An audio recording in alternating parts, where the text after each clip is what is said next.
Bapak dan Ibu, saudara dan saudari yang diberkati oleh Tuhan, pada malam hari ini dalam ibadah keluarga, kembali kita akan membaca dan merenungkan kebenaran firman Tuhan.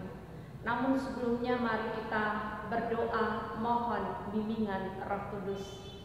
Bapa dalam kerajaan sorga, kami akan membaca dan merenungkan kebenaran firman Tuhan.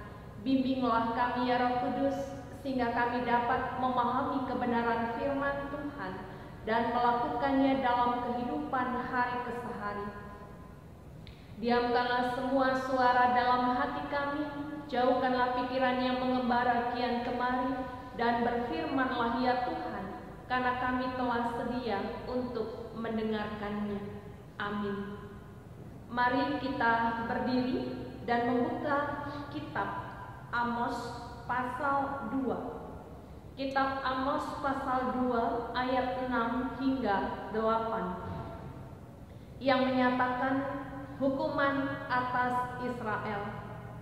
Beginilah firman Tuhan, karena 3 perbuatan jahat Israel, bahkan 4, aku tidak akan menarik kembali keputusanku.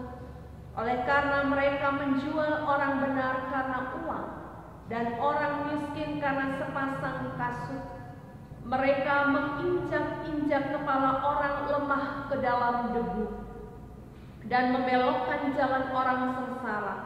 Anak dan ayah pergi menjamah seorang perempuan muda, sehingga melanggar kekudusan namaku.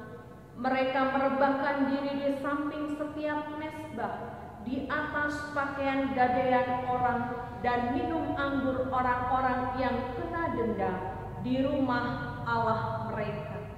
Demikianlah pembacaan Alkitab bagi kita. Yang berbahagia ialah mereka yang mendengar dan melakukannya. Terpujilah Tuhan Yesus. Haleluya. Haleluya. Haleluya. Haleluya. Dipersilahkan duduk kembali. Bapak dan Ibu, saudara dan saudari yang diberkati oleh Tuhan, tema renungan kita pada saat ini adalah dampak dari penolakan hukum, dengan ayat nas pada ayatnya yang ke-6. Beginilah firman Tuhan, karena 3 perbuatan jahat Israel, bahkan 4, aku tidak akan menarik kembali keputusanku. Di dalam perjanjian lama, hukum Tuhan atau Torah diberikan kepada umat supaya umat dapat hidup demi Tuhan dan sesama.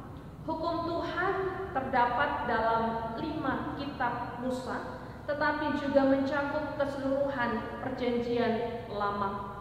Isinya identik dengan perintah, pengajaran yang terdapat dalam 10 hukum. Tugas umat adalah belajar mentaati semua peraturan, sehingga umat dapat hidup teratur dan tentunya melakukan kehendak Tuhan. Hukum Taurat memiliki kedudukan yang penting untuk menumbuhkan iman umat Israel. Amos, seorang peternak Yehuda, di sana dikatakan bahwa memberitahukan penghukuman Tuhan atas Israel. Karena 3 perbuatan jahat Yehuda, bahkan 4, aku tidak akan menarik kembali keputusanku, dan seterusnya. Artinya banyaknya dosa bangsa Israel di hadapan Tuhan, sehingga Tuhan tidak akan menarik kembali keputusannya untuk menghukum mereka. Penduduknya yang kaya dan berkuasa cenderung serakah dan memakai kekuasaan mereka untuk menipu orang miskin. Oleh karena mereka menjual orang benar karena uang, dan orang miskin dengan sepasang kasut. Kepala orang lemah diinjak ke dalam debu, jalan orang sengsara dibelokkan. Dosa kekejian anak dan ayah yang memperkosa perempuan.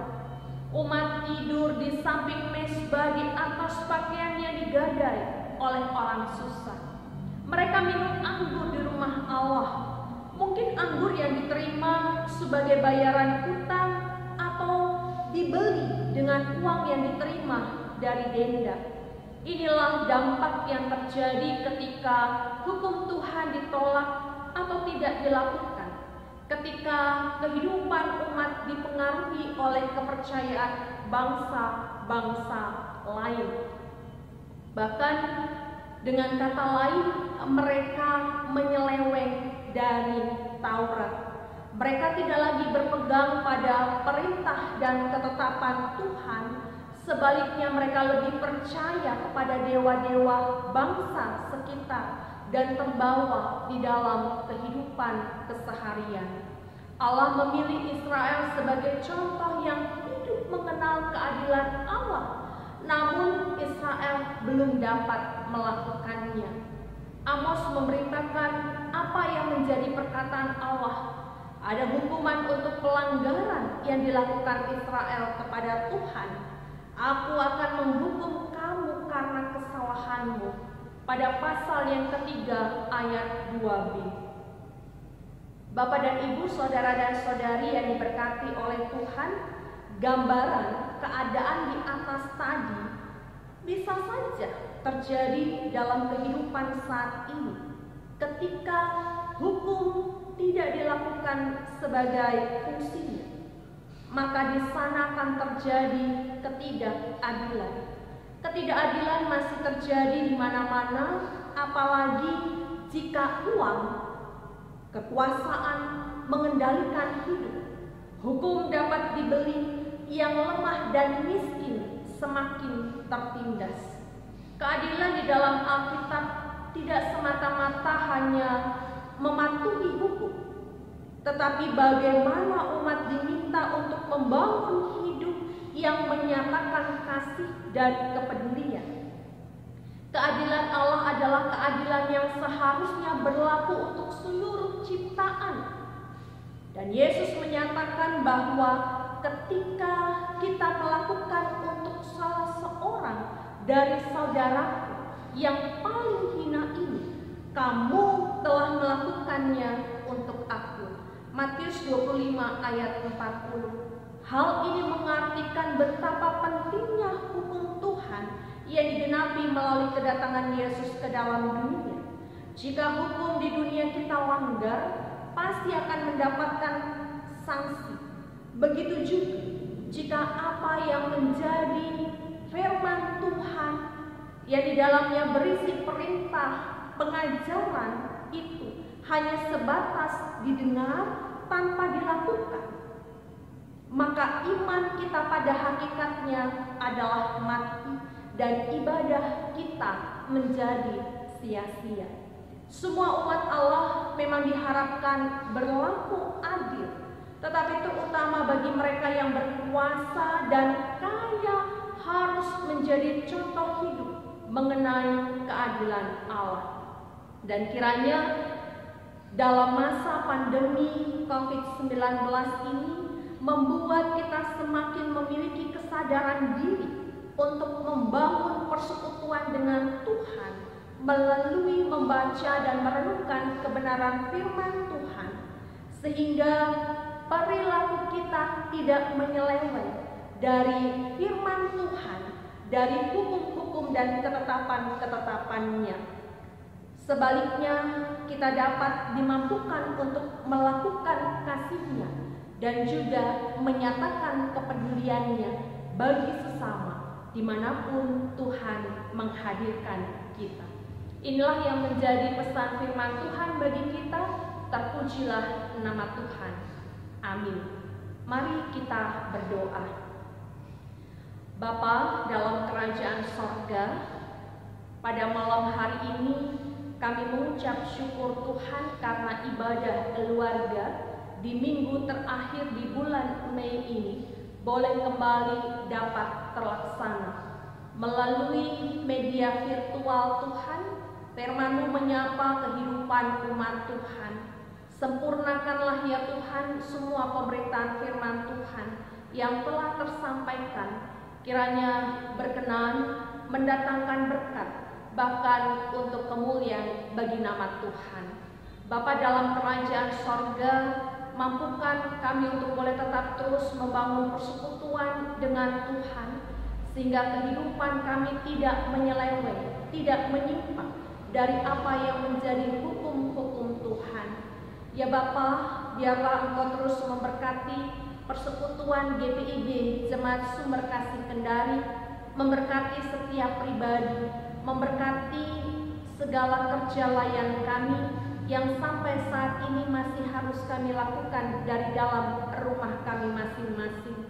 Kami bersyukur untuk setiap pemeliharaan Allah, topangan Allah bagi kami, dan kiranya kami semakin dipersiapkan dari hari ke hari untuk boleh hidup di dalam kehidupan normal baru, sehingga kami juga dapat melalui pandemi COVID-19 ini tanpa harus ada kembali di dalam rumah, tetapi kami boleh dapat beraktivitas kembali sebagaimana sedia kala ya Tuhan, dalam kondisi yang normal. Mampukan kami untuk boleh tetap menjaga kesehatan kami, disiplin Tuhan di dalam memberlakukan protokol kesehatan, dan Tuhan berkenan memberkati pemerintah, TNI dan Polri, supaya mereka juga boleh melaksanakan tugas dan tanggung jawab mereka sebagai wakil Allah dengan takut akan Tuhan,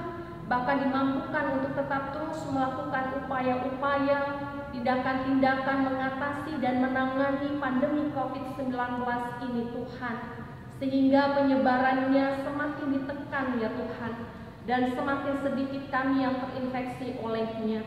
Dan oleh karena itu Tuhan, Engkau juga berkenan memberkati tenaga medis, relawan, demikian juga gugus COVID-19, agar dalam semua tugas dan tanggung jawab mereka juga boleh lakukan dengan baik dan sukacita. Terima kasih Bapa dalam kerajaan sorga, memberkati mereka dalam semua pergumulan yang dihadapi, kelemahan tubuh, berjuang dalam kehidupan tanpa penghasilan ataupun dalam duka cita. Biarlah Tuhan menolong mereka. Terima kasih banyak Bapa dalam kerajaan sorga. Inilah doa pengharapan syukur yang boleh kami bawa ke dalam tangan pengasihan Tuhan. Kiranya Engkau berkenan atasnya. Mohon ampun atas semua salah dan dosa kami. Dalam pengasihan-Mu kami mohon, dengarkanlah doa kami. Peliharalah kami dalam kasih Kristus Tuhan dan Juru Selamat kami yang hidup, yang mengajar kami berdoa. Bapa kami di sorga, dikuduskanlah nama-Mu, datanglah kerajaan-Mu, jadilah kehendak-Mu di bumi seperti di sorga. Berikanlah kami pada hari ini makanan kami yang secukupnya, dan ampunilah kami akan kesalahan kami, seperti kami juga mengampuni orang yang bersalah kepada kami. Dan janganlah membawa kami ke dalam pencobaan, tetapi lepaskanlah kami daripada yang jahat. Karena Engkau